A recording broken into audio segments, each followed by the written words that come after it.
Welcome back. So, continuing on our journey to distance ourselves from 2020, I thought we would do something a little lighter and a little more fun this weekend, because last weekend we talked about mental health issues, and that is a heavy topic no matter how you slice it. Yes, we need to discuss it because it seems to me like this is the only place where we are talking about the mental health impact of 2020, the lockdown, the aftermath. So, sure, we're not going to stop, but we really need to put some lighter stuff into the mix so that we don't just spiral ourselves down into a deep, dark well. So, on that note, I thought we would talk about clothing. And I will explain that to you when we get back.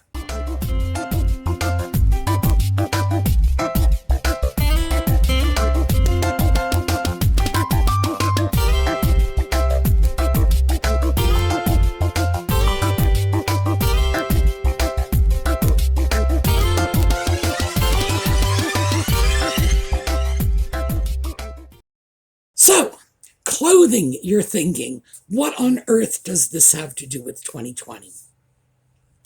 Well, I was chatting with someone out and about in the community a couple of weeks ago, and we were talking about the fact that she wasn't doing as much socializing as she had done before the pandemic.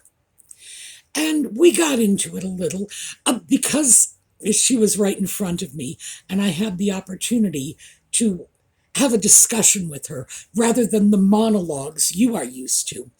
I was able to get into this a little, and I asked her why she's not going out. Does she, is this a fear-based response to the pandemic? Is it a habit from the lockdown? What's the thing? And she said she wasn't really sure. In other words, she hadn't really considered it. But one of the things that she realized when an old friend had invited her out to lunch and she declined was because she had nothing to wear. She had not been out clothes shopping for a good 3 years. So for 3 years, she's pretty much been wearing the same clothes. Therefore, the things in her wardrobe that she likes, that fit her, that look good on her, are getting worn out. They're shabby now. And I thought, yeah, this is probably something that is happening to at least some of us, if not most of us. But in any case, even if this is not a pressing problem, it is going to give us a fun digression. And that goes back to what we were talking about last weekend, ways to get ourselves out of difficult moods, feeling down and low, or feeling a little anxious and uneasy. And one of the things I mentioned was my differential equations. Yes, by the way, I've decided I'm giving that up. I really am. That's going nowhere fast. I need a much better hobby. One of the things I have been doing, because as you know, I did a whole closet clean out because I have to clean up this place. I decided to start with my bedroom, my closet, my clothes, my shoes. All my hooker shoes are gone. May they rest in peace, or may they go off to the thrift shop and get purchased by hookers, which is the only people who are going to buy them, trust me. And my wardrobe now is bare bones. So, now what does this have to do with differential equations?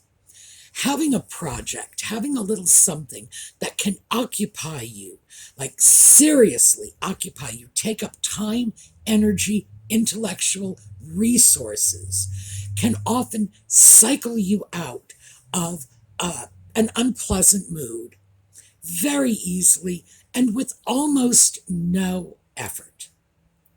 So what I have been doing, along with all the rest of the stuff I'm playing with in the space between my ears, is taking a look at what I want to do in terms of revamping my wardrobe. So I thought this would be a great place for us to start.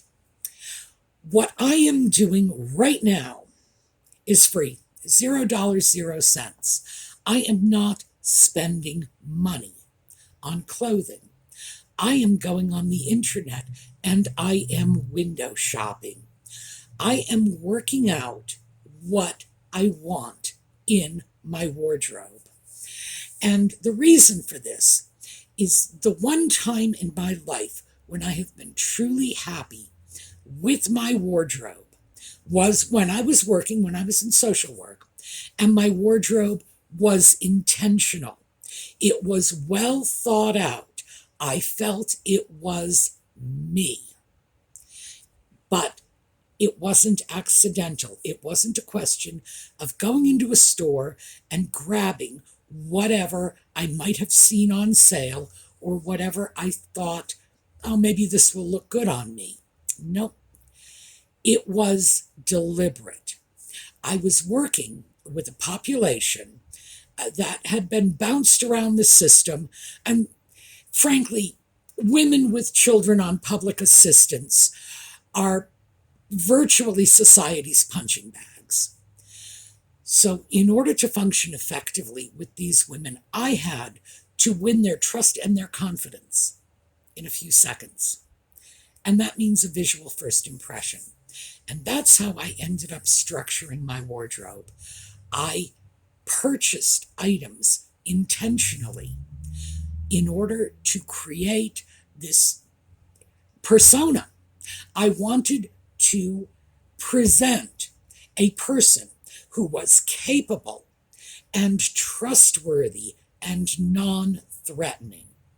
And that's how I came up with my sort of a little bit of Fran Lebowitz, a little bit of Annie Hall, a little bit of Katharine Hepburn, a little bit of Amelia Earhart.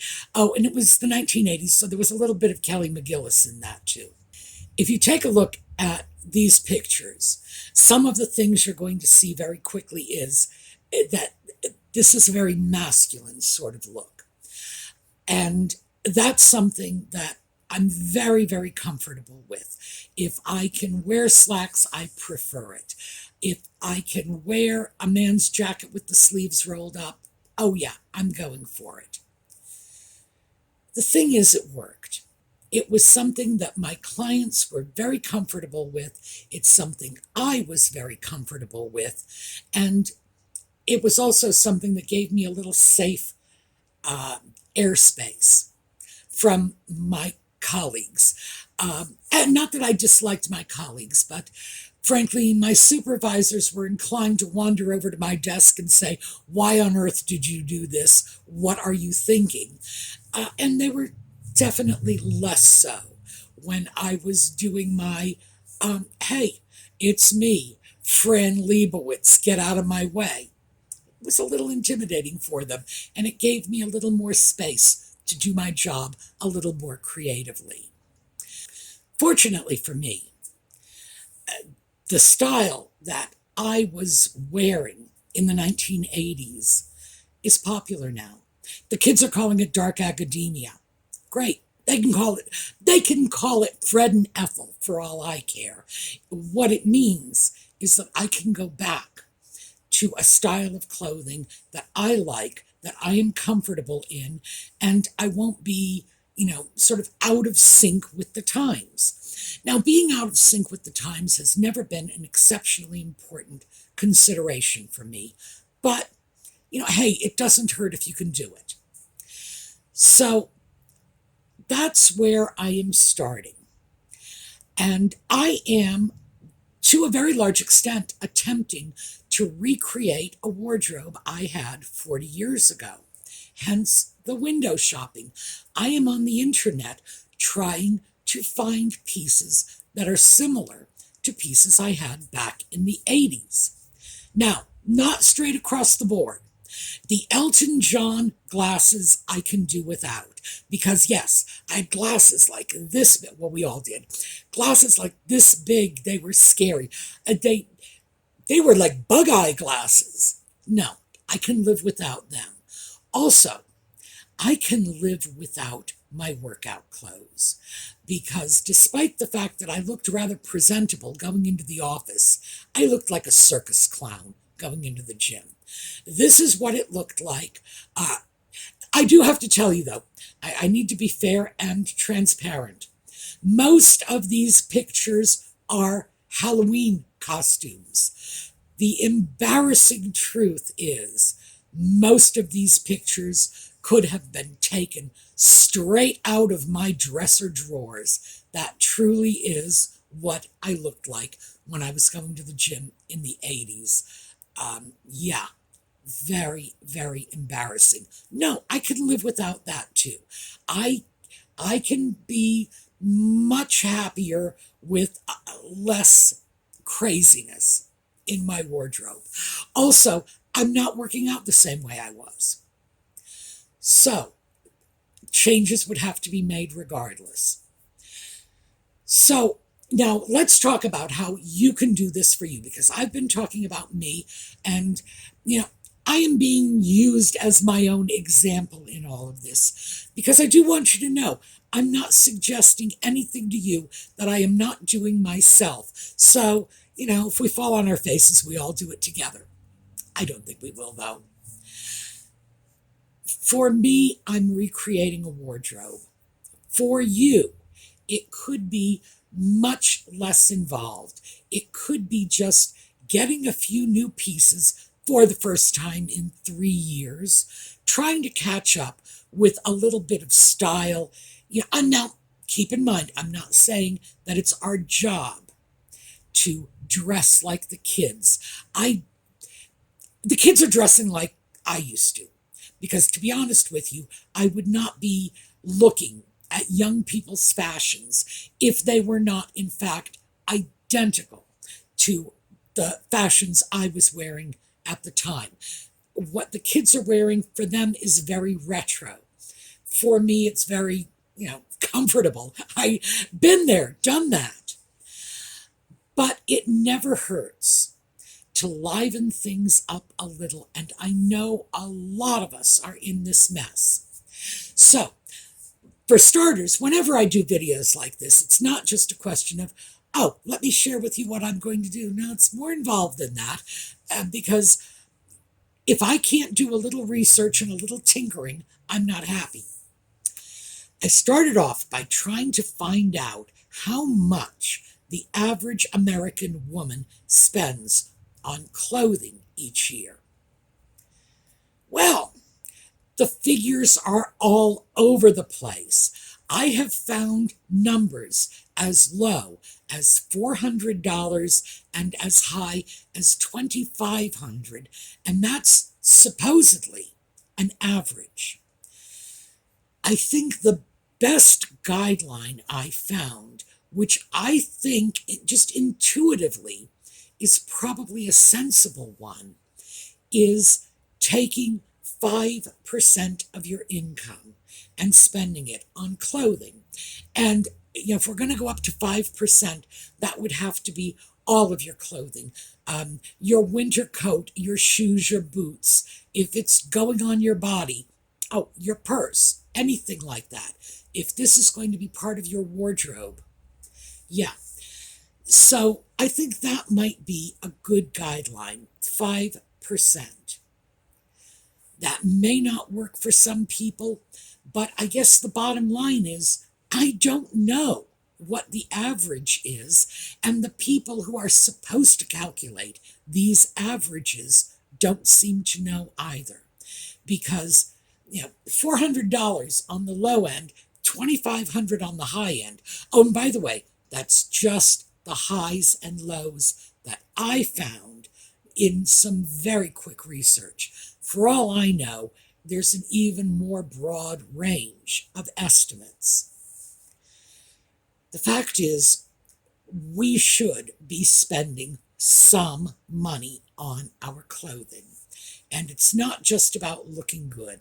We have environmental considerations. You need to be warm in the winter. You need to be cool in the summer. We have general expectations of society.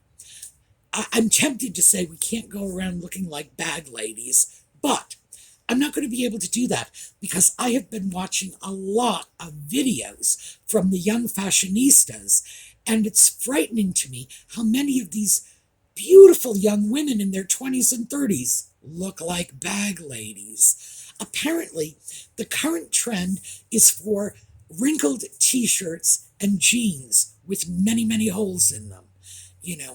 Sorry, in my day, if I saw someone dressed like that, I would slip her a couple of bucks, so that she could go off and get a meal. If that is fashion, no thank you. But it's a fad. It's a fad. I was going to say it's a trend. It's not really. I wouldn't even dignify it by saying it's a trend. It's a fad. Somebody cutting holes in your jeans for you is not a style. That is a fad. And these lovely young women don't understand that. It's not their fault. They don't understand it because they are young. When they get to be our age, they are going to be able to look at things like this and say, oh yeah, I remember when I was in junior high school and the big thing was mismatched neon sneakers lacings. Yes, a fad. And it passes away. By the time you've spent more than 50 years on this planet, you've usually gotten pretty good at differentiating between fads and styles, trends. Does anybody think that jeans with holes already cut in them is still going to be popular in 10 years? Well, I don't. So, yeah, obviously, given the standards today, if you leave the house looking like a bag lady, you'll probably fit right in. But aside from that sort of facetious observation, we can't end up walking the streets looking like bums. Our friends and family will worry about us for starters, and a secondary consideration is when you get on in years and you stop caring about your personal appearance, when people get concerned about you, they generally start talking about psychological evaluations. So it becomes that much more important for us. The little checkout things that we could do in our 20s, 30s, 40s are no longer available to us when we get older, because now it starts to look like Alzheimer's. So, should we pay attention? Yes. Should we go broke in the paying attention? Absolutely not. Now, those of you who have been with this channel for a long time know that if there is a bargain out there, if there's a way to do something for less, I'm going to find it. And that's part of what my window shopping exercise is. I am taking a look at the things I would like to throw back into my wardrobe, things that were there back in the 1980s, and I'm looking at how I can get them now, today. I want them better, and I want them less expensive. So I'm looking for higher quality, lower price. And this is actually not as hard as it sounds. One of the things, I should share this with you, because I actually did find a piece I owned in the mid-80s. I had this jacket. Well, let me show you the jacket.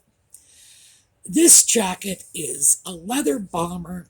It is a reissue of the same jacket I had in the 1980s. So, am I going to get it? Yes. To be honest with you, I am. The price is $329. So that is going to be a splurge, and it's probably going to be a birthday present to me. But while I was looking at this, looking for this, I found a number of jackets, certainly comparable quality, 100% leather, the same general styling, because I want a classic bomber. Same general styling, and I was seeing prices at less than half. Most of the jackets I saw were starting at around $120. Now, $120 for a leather bomber jacket is a good price. And believe me, I know because I've got those earmarked. They were like number one on my list until I found my old jacket. So I can justify spending extra for this just out of sentiment, and because that jacket got me through 12 New England winters. So, yeah, good, serviceable. I don't even know what happened to it in the end, but it went the way of all deceased jackets. It was a good buy when I purchased it back in the 80s, and I don't imagine I spent much more than $100 for it back in the 80s. But yeah, I'm not going to get it for $100 anymore. But that is why I say go, look, find things. You can do incredible things with just window shopping on the internet. Some of the other things I'm looking at is if I had my old 1980s wardrobe, and assuming I could fit into it, which I promise you I could not, if I had it, 90% of it I would keep and be comfortable with. But there's a good 10% that, and not just the workout clothes. There were some other crazy things I had in my wardrobe. A good 10% of it would just go by the wayside. There was probably about 10% that I would write off as fast fashion, things that I really didn't like or just really didn't go with everything else that I would just not bother with. But most of it I would have, again, I would wear it if I could fit into it. And those are the things that I am looking to reacquire now. And the window shopping is fun. It's not just a question of, fantasy shopping. Fantasy shopping is always fun. It's not just a question of fantasy shopping. It's fantasy shopping with a purpose. It is getting items. And I know what I'm looking for. I used to have it. I need to get it in,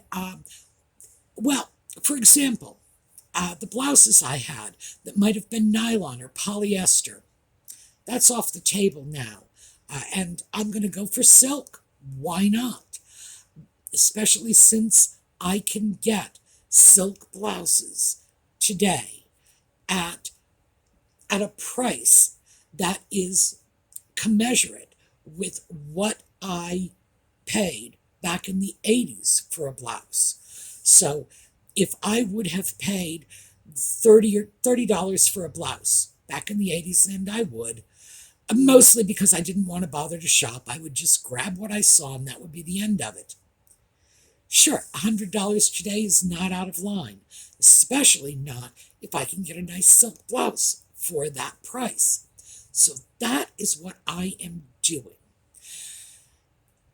I really do need to make sure that I can put together at least enough in terms of outfits to go out, have lunch with a friend, not feel like I'm embarrassing myself or my friend.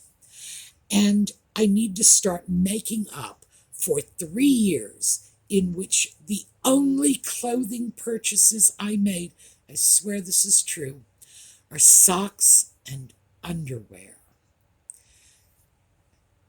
That's pathetic. It really is. And it's part of that 2020 mentality. Well, why do we care? The world is just falling off the edge of a cliff. Who cares what you wear? Well, the problem is people do care what you wear. I care what I wear. Well, I'm not sure I'm 100% there yet, but that is my goal, to care what I wear. I'm still working on these issues. There is still a big piece of me that just wakes up in the morning and says, well, we're all going to die, so what? I need to beat that piece of me back, because that's just 2020 talking. And the whole point of these exercises is to move away. So why don't you just join with me, even if you only want to do it for an afternoon? Go online and start taking a look at what you would buy if you wanted to put a few new pieces into your wardrobe. What would they be? Would it be a nice new wool sweater? Would it be a vintage piece? Because I'm looking at vintage too, as always. And then once you find something, can you find the same thing for less? See, that's where it gets to be fun. When you take a look and you say, this is what I would like, but maybe I can shave something off the price. Maybe I can get the same quality, the same high value that I want for less. And I've been having the time of my life doing this. It's become a little refuge for me. If things are not going well and I just want to check out from whatever stress is crawling around in my life, right over to the internet and start looking for blouses. Or I would like to find some Harris tweed men's jackets. That was one of the staples in my wardrobe. It wasn't even women's clothing. Men's jackets, and I would grab them at consignment stores, and they were wonderful. I can probably still grab them at consignment stores, but the problem is it's 35 years later, so the items I was purchasing from the 1960s when I was buying them in the 1980s are probably not going to be available. Now I'm probably going to be buying items from the 80s or the 90s, but still, it's become a fun adventure. But do keep in mind that if this is something and you've ended up in the same place I ended up in, which is, I'll buy socks and underwear because I need them, because there are holes in my socks and underwear. By the way, that was what prompted me to shop. Not, gee, I'd like something new and pretty. No choice. My toes were sticking out of the socks, so I had to break down and buy new socks. If you are in that place, let's just start by doing fantasy shopping, by window shopping on the internet, taking a look, giving it some time, thinking about it. Are you still going to be happy with the choices you made today when you look at them 2 weeks from now? Or 2 weeks from now, are you going to say, no, I'm throwing all that out. I want to start all over again because I just don't think blue is my color. We can have some tremendous fun with this and actually accomplish something. But hopefully this will be a little very productive refuge for some of you, because we all need a refuge. We all need somewhere to go when the world is sort of crowding in on us. And this is as good a place as any. Now keep in mind, clothing may not be your thing. You may be looking at the curtains you should have replaced 3 years ago and didn't. You could be looking at needing to get new living room furniture, and it's a need you've been putting off for years. This is a very good way to keep your brain occupied, keep your mind on positive and frankly practical and useful concerns rather than giving in to the darker moods. So I would say, yeah, see if you can give it a try, see if it helps you. It has definitely helped me. All right, that is what I have for you today. I'm not sure if we're going to follow up on this tomorrow. I guess it depends. Once I start editing the video, I will be able to take a look and make sure I haven't left out anything I would have liked to have covered. So that's going to be the test. Let's take a look at a slideshow on the way out. Oh, happy St. Patrick's Day. I am filming this on Friday, St. Patrick's Day. So by the time you see it, St. Patrick's Day will be past. But fortunately, it's a weekend. Go have a drink. I will see you all tomorrow. Have a terrific day.